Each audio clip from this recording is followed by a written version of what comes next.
Hello, welcome.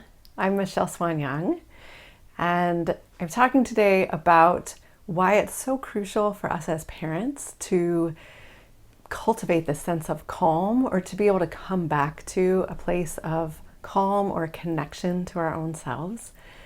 And today we're going to be talking about how calm can really help us to make intentional actions rather than simply reacting in a situation.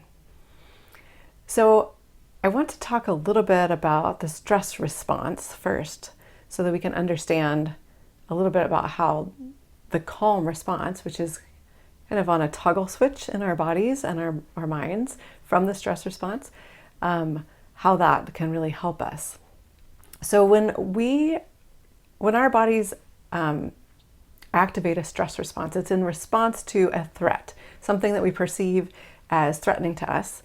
And the stress response is really helpful in readying our minds, our bodies, all parts of us to be able to neutralize that threat as quickly as possible. And so it helps to focus our attention. It can increase our brain processing speed. There's other physiological things that happen, like an increase in our heart rate and our blood pressure. We're basically being primed to make a very quick and calculated reaction to take care of the threat that we've perceived.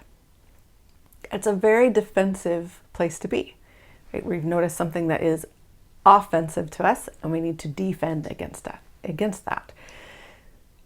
But so that's really important in times when we are being immediately threatened, whether that's immediately emotionally threatened, relationally threatened, physically threatened, when it's a sort of life or death kind of situation, or not just life or death, but something like a trauma situation, something that where we really, it's very important for us to keep autonomy, or to keep ourselves healthy in some way, our relational selves or our emotional selves as well.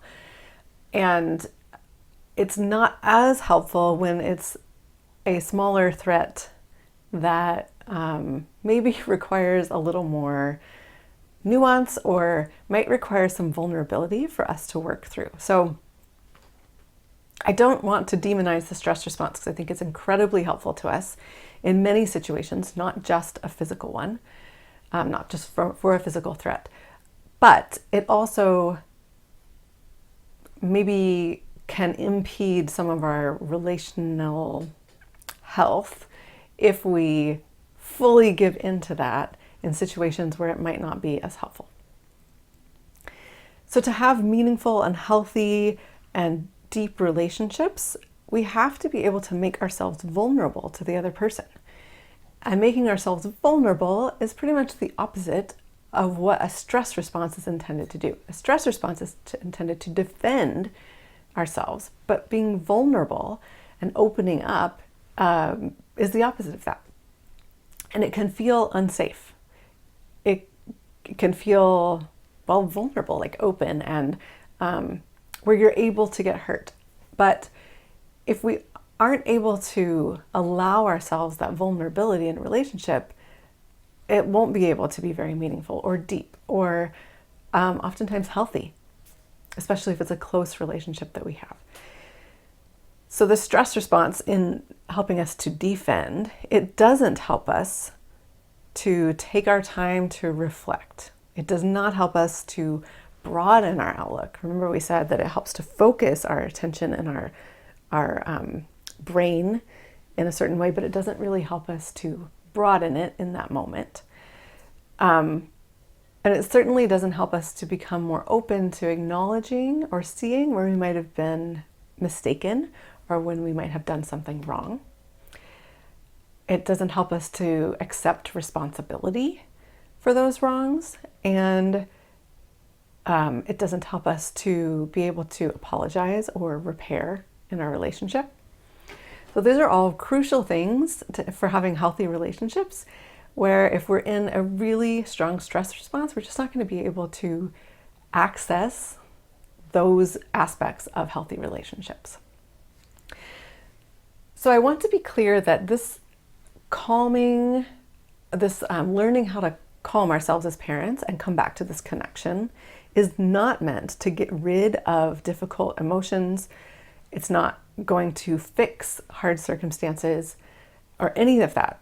It's just meant to, these practices and this whole idea of coming back to connection and calm is meant to help us to be able to bring our whole selves to problem solving, our whole selves into a relationship, and to help us be able to connect with all of the resources we have to be able to thrive in our relationships with our kids and with other people as well.